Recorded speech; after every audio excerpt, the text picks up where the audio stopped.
보험회사와 맞짱 뜨기 6번째 동영상입니다. 안녕하세요. 변원년입니다. 저는 보험 실무 경력 35년의 손해사정사이며 책 좋은 보험, 나쁜 보험, 이상한 보험회사의 저자입니다. 오늘은 보험계약을 체결할 때 보험회사가 파놓은 허방다리에 빠지지 않는 방법에 대하여 말씀을 드리겠습니다. 허방다리란 짐승을 잡기 위해 사람이 파놓은 구덩이를 말하는데, 짐승이 눈치채지 못하도록 구덩이 윗부분은 나뭇가지와 나뭇잎으로 덮어서 위장을 해놓는 것이 보통입니다. 보험사들도 마찬가지입니다. 여러분들이 몰라서 그렇지 보험사들도 보험계약을 체결할 때 많은 계약자들이 고지의무 위반이라는 함정에 빠지도록 군데군데 허방다리를 파 놓았습니다. 때문에 각별한 주의를 필요로 합니다. 따라서 오늘은 허방다리에 빠지지 않는 방법에 대하여 말씀드릴까 합니다. 모든 보험회사들은 보험계약을 체결할 때 계약자가 고지 의무 위반을 고의적으로 하든 부주의로 하든 고지 의무 위반을 많이 해주기를 내심 바라고 있습니다. 왜 그럴까요? 그 이유는 간단합니다. 상법 제651조에 의하면 보험사고가 발생하였을지라도 계약자가 고지의무 위반을 한 경우에는 보험회사는 보험계약을 해지할 수 있고 보험금을 지급하지 않아도 되기 때문입니다. 얼마나 좋습니까? 보험료 수입은 챙겼으면서도 보험금은 지급하지 않아도 되니 이거야말로 꼭 먹고 알 먹고 아니겠습니까? 일부 보험 설계사들도 계약자의 정직한 고지의무 이행을 방해하거나 고지의무 위반을 은근히 부추기고 있습니다. 원인은 무엇일까요? 보험 설계사들은 자신이 모집한 보험 계약 건수에 비례하여 모집수당을 지급받는 사람들입니다. 따라서 단 한 건이라도 더 보험 모집을 하기 위해 안간 힘을 씁니다. 그런데 계약자가 과거 병력 사실을 청약서에 있는 그대로 솔직하게 답변하면 보험회사는 보험 계약을 인수 거절할 것이고, 그리 되면은 애써 모집한 보험 계약의 수당이 한순간에 날아가기 때문이죠. 때문에 많은 보험 설계사들이 계약자가 사실대로 고지하는 것을 방해하거나 알리지 말 것을 권유하는 등 고지의무 위반을 부추기는 경우가 비일비재하므로 계약자들은 각별한 주의를 요합니다.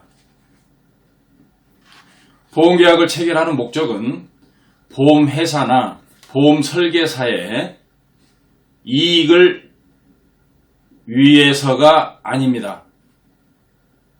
훗날 나에게 보험사고가 발생하였을 때 약정한 보험금을 지급받기 위함입니다.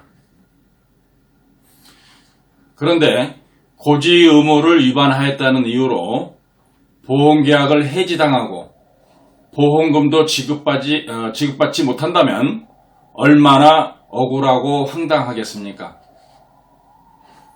100번 강조해도 지나치지 않는 말이 있습니다. 그것은 다름 아닌 보험계약을 체결할 때 가장 중요한 것은 철두철미한 고지의무 이행이라는 사실입니다. 그렇다면 철두철미한 고지 의무 이행이란 어떻게 하는 것을 말할까요? 이에 대해서 자세하게 하나하나 말씀드리겠습니다. 고지 의무란 우리나라 상법 제651조에서 정한 보험 전문 용어이고 보험약관에서는 이를 계약 전 알릴 의무라고 칭하고 있습니다. 계약자는 보험계약을 체결할 때 보험청약서에 기재된 계약 전 알릴 의무사항이라는 질문 내용에 대하여 답변하여야 하는데 답변은 보험설계사에게 말로 해서는 효력이 없고 반드시 계약자의 자필로 청약서에 기재하여야만 효력이 있습니다.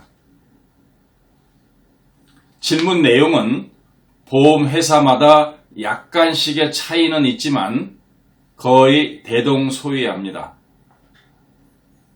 그럼 실제 보험 청약서를 보면서 철두철미한 고지 의무 이행 방법에 대하여 하나하나 말씀드리겠습니다.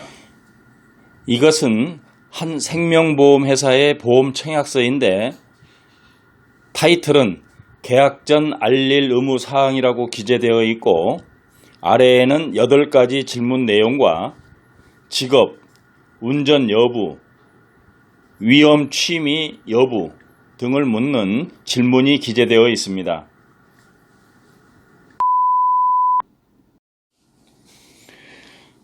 첫 번째 질문은 최근 3개월 이내에 의사로부터 진찰 또는 검사를 통하여 다음과 같은 의료 행위를 받은 사실이 있습니까? 입니다.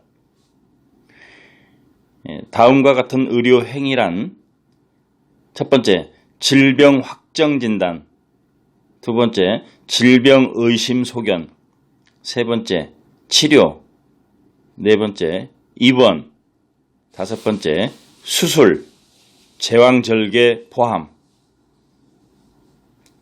여섯 번째, 투약. 이렇게 6가지 의료 행위를 최근 3개월 이내에 받은 사실이 있는가를 묻는 질문입니다. 여기서 진찰 또는 검사란 건강검진을 포함하며 질병 의심 소견이란 의사로부터 진단서 또는 소견서를 발급받은 경우를 말합니다.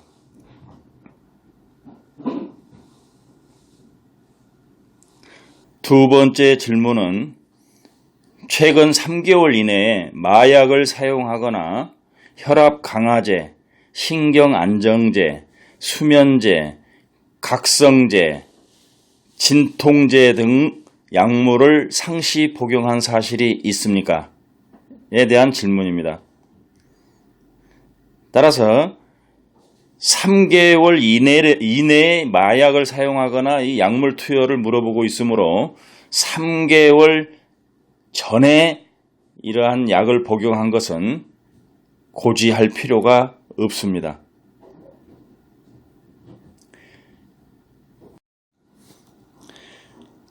세 번째 질문은 최근 1년 이내에 의사로부터 진찰 또는 검사를 통하여 추가 검사, 재검사를 받은 사실이 있습니까?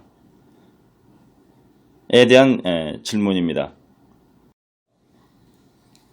네 번째 질문은 최근 5년 이내에 의사로부터 진찰 또는 검사를 통하여 다음과 같은 의료 행위를 받은 사실이 있습니까? 입니다. 첫 번째는 입원, 두 번째 수술, 제왕절개 포함해서입니다. 세 번째는 계속하여 7일 이상 치료, 네 번째는 계속하여 30일 이상 투약. 여기서 계속하여란 같은 원인으로 치료 시작 후 완료일까지 실제 치료 투약받은 일수를 말합니다.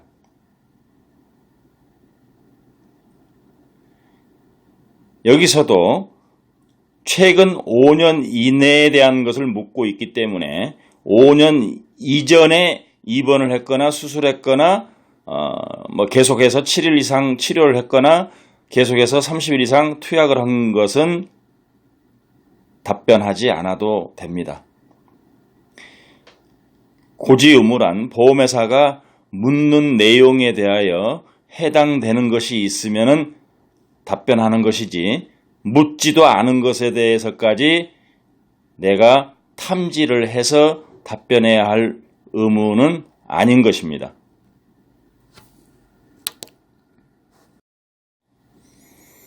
다섯 번째 질문은 최근 5년 이내에 아래 10가지 질병으로 의사로부터 진찰 또는 검사를 통하여 다음과 같은 의료 행위를 받은 사실이 있습니까? 입니다. 10가지 질병이란 암, 백혈병, 고혈압, 협심증, 심근경색, 심장판막증, 간경화증, 뇌졸중, 뇌출혈, 뇌경색도 포함됩니다.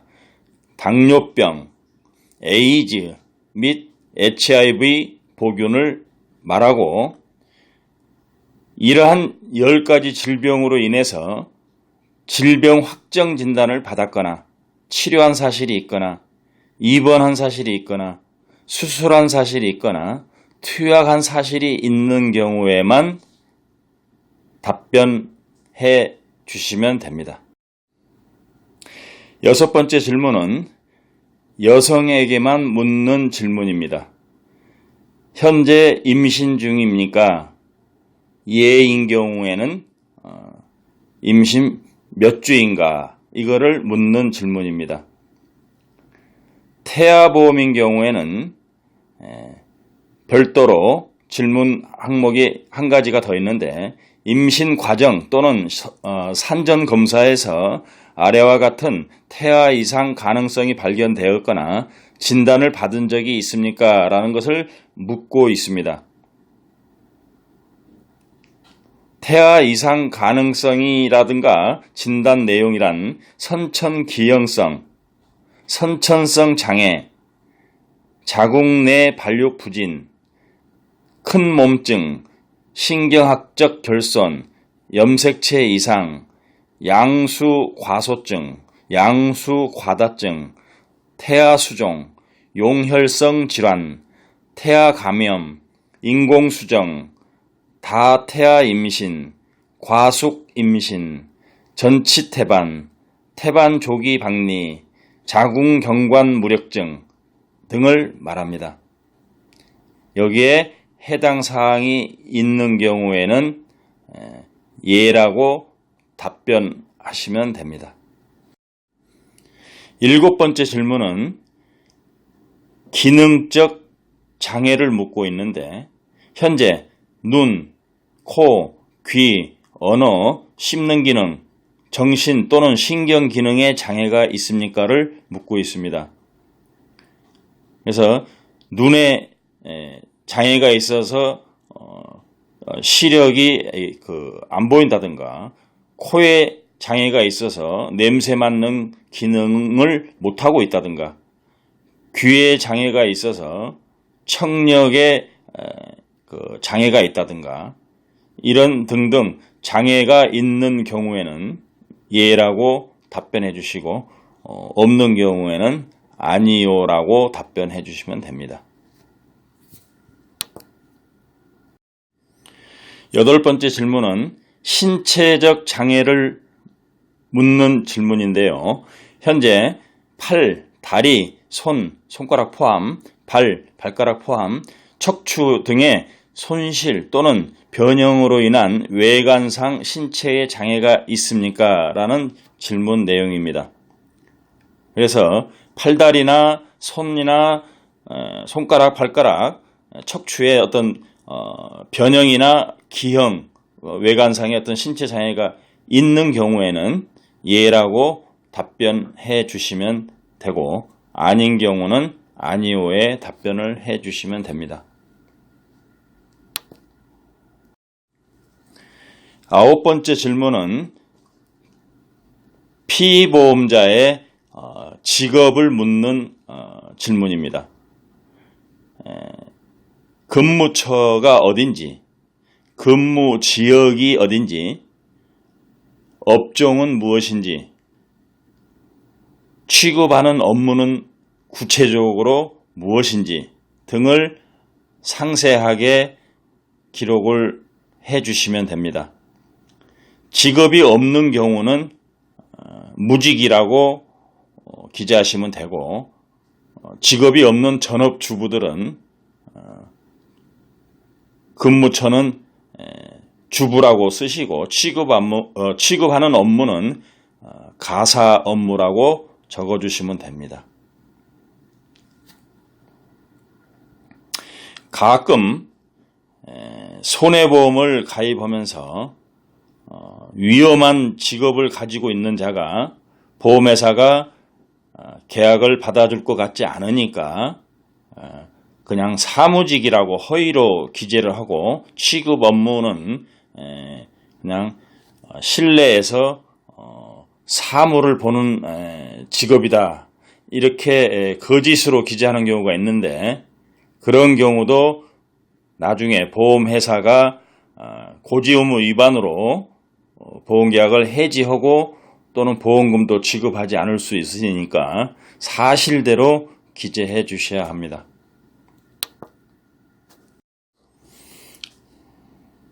10번째 질문은 운전에 대한 것을 묻고 있습니다. 현재 운전을 하고 있습니까?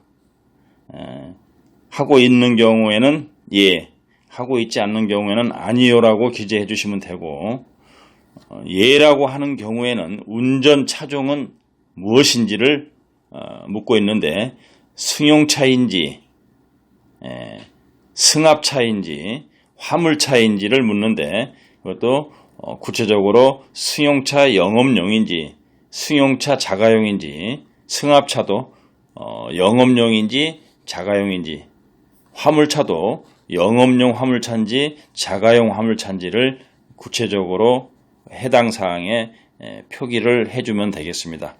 오토바이인 경우에도 어디에 해당이 되는지를 기재해 주시면 되겠습니다. 11번째 질문은 최근 1년 이내에 다음과 같은 취미를 자주 반복적으로 하고 있거나 관련 자격증을 가지고 있습니까?를 묻는 질문인데, 거기에 나열되어 있는 취미들은 위험도가 굉장히 높은 취미들입니다. 스쿠버 다이빙, 행글러 다이빙, 스카이 다이빙, 수상 스키, 자동차 오토바이 경주, 번지 점프, 빙벽, 암벽 등반, 제트 스키, 래프팅 등을 말합니다. 해당 사항이 있는 경우에는 예라고 표기해 주시고, 없는 경우에는 아니오에 표기를 해 주시면 되겠습니다.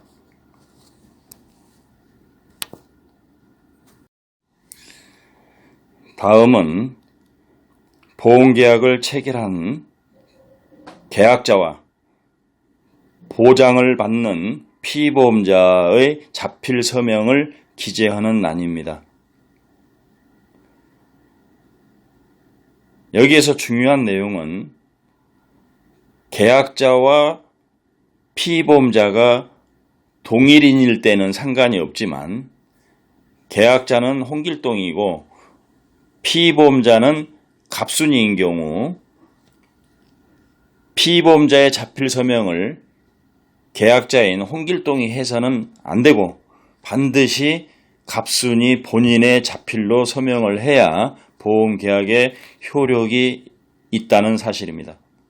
만약 피보험자인 갑순이가 자필 서명을 하지 아니하고 계약자가 대신했거나 보험 설계사가 대신하였을 경우에는 그 보험계약은 상법상 무효이므로 피보험자가 사망하였을 경우 사망보험금을 지급받지 못하므로 명심하셔야 명심하시기 바랍니다. 다시 한번 말씀드리지만 계약자와 피보험자가 틀린 경우는 피보험자의 자필 서명은 반드시 피보험자의 자필로 하여야 보험계약이 무효가 되지 않는다는 사실 명심하시기 바랍니다. 보험계약을 체결할 때 보험회사가 피보험자에 대하여 묻는 질문이 상당히 많죠. 근데 여러분들이 보험 가입할 때는 보험 설계사들이 이렇게 일일이 이러한 질문들을 다 물어보고 정직하게 답변을 하라고 하던가요? 아니라고요? 맞습니다. 상당수의 보험 설계사들이 보험계약을 체결할 때 이렇게 많은 질문을 자기 마음대로 뭉뚱그려서 최근 5년 이내에 수술한 적이 있느냐, 입원한 적이 있느냐 이렇게 물어보고 없다고 하면은 이 질문 1번부터 마지막 번호까지 전부 다 없다에다가 표기하라고 합니다. 나도 모르게 설계사가 시키는 대로 기재하였다가 고지 의무 위반이라고 하는 보험회사가 파놓은 허방다리에 빠지게 되는 계약자들이 많습니다. 비싼 돈 주고 보장을 받자고 가입한 보험, 고지 의무 위반이라는 이유로 보험계약을 해지당하지 않도록 앞으로는 청약서 질문 내용을 꼼꼼히 읽어보시고 나한테 해당 사항이 있는 경우에는 정직하게 답변을 해주시기 바랍니다. 감사합니다.